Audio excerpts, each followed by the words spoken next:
అందరికీ నమస్కారం. దువ్వాడ శ్రీనివాస్ గారు అయితే ఇప్పుడు ఆయన మీదకి హత్యకు పాల్పడుతున్నారు అన్నట్లు కూడా మర్డర్ చేయడానికి కొంతమంది ప్లాన్ చేస్తున్నారు అన్నట్లు కూడా వ్యాఖ్యానించడం జరుగుతుంది. సో అసలు ఇప్పుడు దువ్వాడ శ్రీనివాస్ గారిని మర్డర్ చేయాల్సినంత అవసరం ఎవరికి ఉంటుంది? ఇందులో అసలు నిజాలు ఉన్నాయంటారా?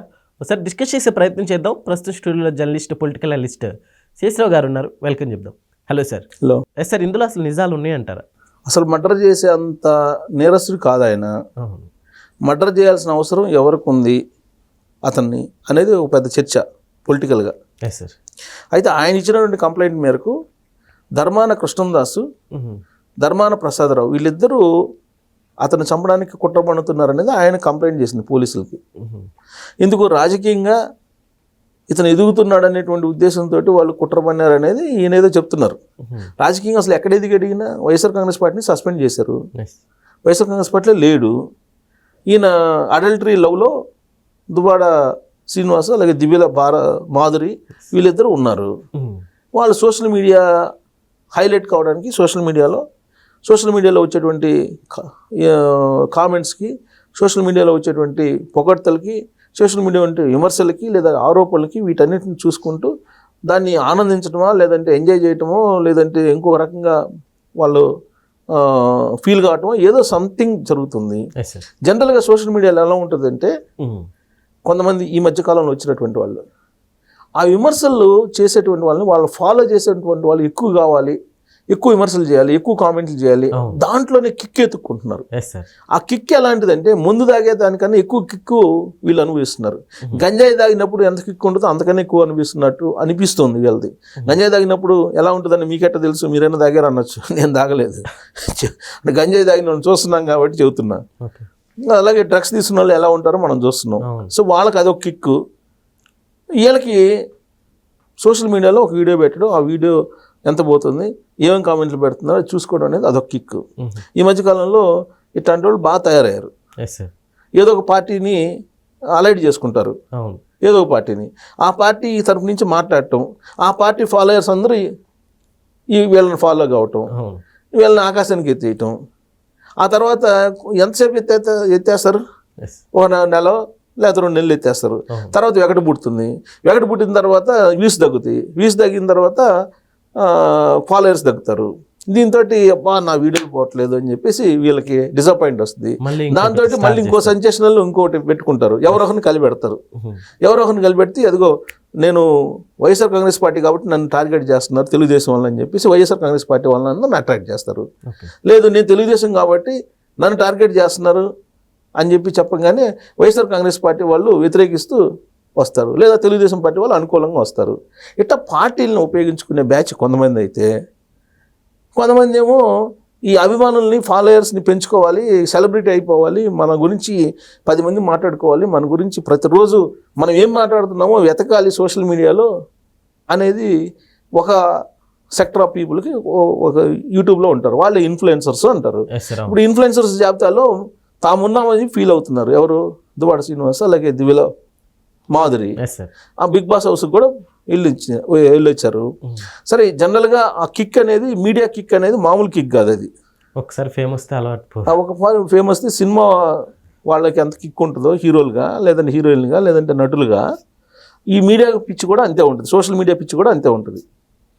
ఇప్పుడు ఆయన చేసినటువంటి ఆరోపణ, ఆయన చేసినటువంటి కంప్లైంట్ ఏంటి, తన మీద హత్యకు కుట్ర పన్నుతున్నారు అనేది కామెంట్ చేశారు ఆయన. జనరల్గా ఉత్తరాంధ్రలో రాజకీయాలు ఎప్పుడు కూడా హత్యల దాకా వెళ్ళవు. ఉత్తరాంధ్రలో క్రైమ్ రేట్ తక్కువ, ఈ మధ్య కాలంలో పెరిగింది అంతే తప్ప జనరల్గా అనాదిగా కూడా ఉత్తరాంధ్రలో చాలా పీస్ఫుల్ ఉంటుంది, హత్య రాజకీయాలకు దూరం అక్కడ. అలాంటిది ఇప్పుడు దువ్వాడ శ్రీనివాస్ తనను హత్య చేయడానికి కృష్ణదాసు అలాగే ప్రసాదరావు గారు ఇద్దరు కుట్ర పన్నారని చెప్పి అంటున్నారు. ప్రసాదరావు ఆయన సీనియర్ పొలిటీషియను, ధర్మ ప్రసాదరావు మాజీ మంత్రి, కృష్ణదాసు ఆయన వాళ్ళ తమ్ముడు. ఎప్పటి నుంచో రాజకీయాలు చేస్తున్నారు. అక్కడ ప్రజలు మనల్ని పొందుతున్నారు, కొన్ని సందర్భాల్లో తిరస్కరించబడుతున్నారు. అయినప్పటికీ ఎప్పుడు హత్యలు అలాంటి ఆరోపణలు వాళ్ళ మీద ఏమీ లేవు. మరి కొత్తగా దువ్వాడ శ్రీనివాసు ఈ విధంగా ఎందుకు తన మీద హత్య కుట్ర పన్నుతున్నారని చెప్పి ఆయన ఫోకస్ చేస్తున్నారు అనేది ఒక పెద్ద ప్రశ్న. ఇప్పుడు పోలీసులకి కంప్లైంట్ ఇచ్చారు, ఎస్పీ దాని మీద ఏదో ఆరా తీస్తున్నట్టు వినిపిస్తుంది. ఇప్పుడు వైఎస్ఆర్ కాంగ్రెస్ పార్టీలో వీళ్ళు లేరు.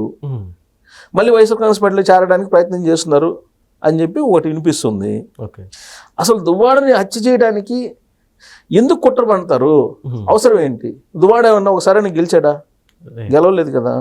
ధర్మాన సీనియర్ పొలిటీషియన్, మంత్రి, వైఎస్ రాజశేఖర రెడ్డి వాళ్ళందరితో ఆయన క్యాబినెట్లో కూడా చేశారు ఆయన. సార్ ఇదంతా ఫేకే అంటారా? ఫేక్ అంటే మరి అసలు ఇప్పుడు ఇంత సుదీర్ఘమైన రాజకీయాలు చేసిన తర్వాత హత్యలు చేయించేటువంటి పరిస్థితికి ఎందుకు వెళ్తారు వాళ్ళు? వాళ్ళు అనుభవించాల్సినటువంటి పదవులు అనుభవించారు. ఆర్థికంగా బలపడితే బలపడి ఉండొచ్చు వాళ్ళు. మరి ఇప్పుడు హత్య చేయించాల్సినంత అవసరం ఏముంది? ఒకవేళ ఆ కుట్ర ఏమన్నా పనితే వీళ్ళిద్దరు బాండింగ్ ఏదైతే ఉందో, ఈ బాండింగ్లో ఫ్యామిలీ ఇష్యూస్ ఏదన్నా ఉంటే ఆ ఫ్యామిలీ ఇష్యూస్ నేపథ్యంలో ఫ్యామిలీ మెంబర్స్ ఏదన్నా కుట్ర పడినారని చెప్పి ఆరోపణ చేసినా నమ్మడానికి అవకాశం ఉంది. కానీ పొలిటికల్ మర్డర్స్ అనేది ఉత్తరాంధ్రలో చాలా తక్కువ. మనకు పొలిటికల్ మర్డర్స్ ఉండేది ఒక రాయలసీమ లేక కోస్తాంధ్రలో, అంతే తప్ప పొలిటికల్ మర్డర్స్ మిగతా చోట్ల ఉండవు. ఎక్కువగా అక్కడే ఉంటాయి రాయలసీమలో. మర్డర్స్ ఉండవు, పొలిటికల్ మర్డర్స్ మిగతా చోట్ల. మరి ఇప్పుడు కొత్త అంశాన్ని దువ్వాడ శ్రీనివాస్ గారు తీసుకొచ్చారు, దాని గురించి మాట్లాడుకుంటున్నారు. ఇప్పుడు కావాల్సింది కూడా అదే ఆయనకి. ఇప్పుడు ఫస్ట్ వాళ్ళిద్దరూ అడల్టరీ లవ్ అని చెప్పేసి సోషల్ మీడియాలో అన్ని ఛానల్స్లో తిరిగారు. సరే తిరిగారా లేకపోతే వాళ్ళు పిలిచారా, ఏదైతే మొత్తం మీద సోషల్ మీడియాలో రకరకాల ఇంటర్వ్యూస్లో వాళ్ళు ఫేమ్ అయిపోయారు. తర్వాత ఈ ఫేమ్ తోటి ఈ ఫేమ్ని పెట్టుబడిగా పెట్టి చీరల వ్యాపారం ఏదో పెట్టినట్టున్నారు. గోల్డ్ షాప్ చీరల వ్యాపారం ఏదో పెట్టినట్టున్నారు, సంథింగ్ వ్యాపారాలు.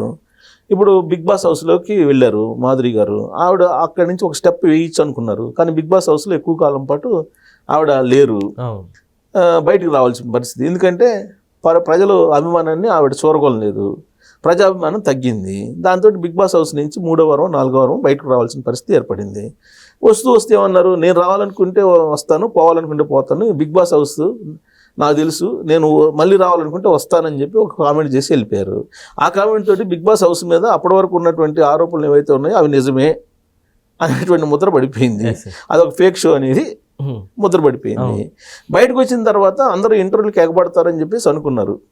ఒకళ్ళు ఇద్దరు ఇంటర్వ్యూలు చేశారు ఆవిడ్ని, మిగతా వాళ్ళు ఎవరు ఇంటర్వ్యూలు చేయలే.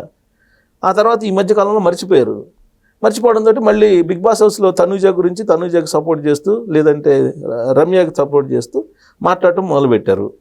బిగ్ బాస్ షో గురించి 4-5 రోజుల నుంచి, దాదాపు వారం నుంచి అదే కార్యక్రమంలో ఉన్నారు. ఇప్పుడు అది అయిపోయింది, బిగ్ బాస్ అది కూడా అయిపోయింది కదా, బిగ్ బాస్కి సంబంధించినటువంటి బస్ కూడా అయిపోయింది. ఇప్పుడు ఇంకా మళ్ళీ ఇంకొక అంశం కావాలి కాబట్టి బహుశా ఇలాంటివి తీసుకున్నారా నిజంగానే అని అంటే దువ్వాడ శ్రీనివాస్ గారు చేసిన ఆరోపణలు కూడా మనం పూర్తిగా తీసేయలేము. ఎందుకంటే ఏమీ లేకుండా చెప్పడం అనేది ఒకటి ఉంది ఆయన మీద, స్ట్రైట్ ఫార్వర్డ్. ఇప్పుడు అడల్టరీలో కూడా ఆయన ఫేస్ చేస్తున్నారు కదా, దొంగతనంగా ఏమీ మాధురితో ఉండలేదు, బహిరంగంగానే ఉంటున్నారు. కాబట్టి దాన్ని తీసుకుంటే పూర్తిగా కూడా కొట్టేయలేము. అయినంత మాత్రాన అది నిజమేనని చెప్పి కూడా నమ్మలేము. సో ఇప్పుడు దీని మీద డిబేట్ జరుగుతుంది. ఆయనకు కావాల్సింది కూడా అదేనేమో బహుశా నేను అనుకోవటం. బట్ పోలీసులు తేల్చాలి దీన్ని. అసలు ఆయన ఇచ్చినటువంటి కంప్లైంట్ నిజమా అబద్ధమా, అసలు ఎవరు నిజంగా ఆయన్ని హత్య చేయడానికి ప్లాన్ చేశారు? హత్య చేయడానికి ప్లాన్ చేస్తే రెక్కి నిర్వహిస్తారుగా, ఎవరికన్నా సుఫారీ ఇస్తారుగా, వాళ్ళకై వాళ్ళు ఇచ్చి పొడవరుగా సుఫారీ ఇస్తారు కదా, లేదంటే రెక్కి నిర్వహిస్తారు కదా. అలాంటి ఆనవాళ్ళు ఉంటే పోలీసులు కనుక బయట పెడితే అప్పుడు ఈయన చెప్పింది నిజం అని చెప్పి మనం నమ్మాలి. అప్పటి వరకు ఈయన చెప్పింది నిజం అని నమ్మలేం, అలా అని చెప్పి పూర్తిగా కొట్టేయలేం. కాబట్టి మరి ఇప్పుడు పబ్లిసిటీ కోసమా లేకపోతే నిజంగానా అనేది స్పష్టత రావాలంటే కొంత టైం పట్టింది. Okay sir, thank you.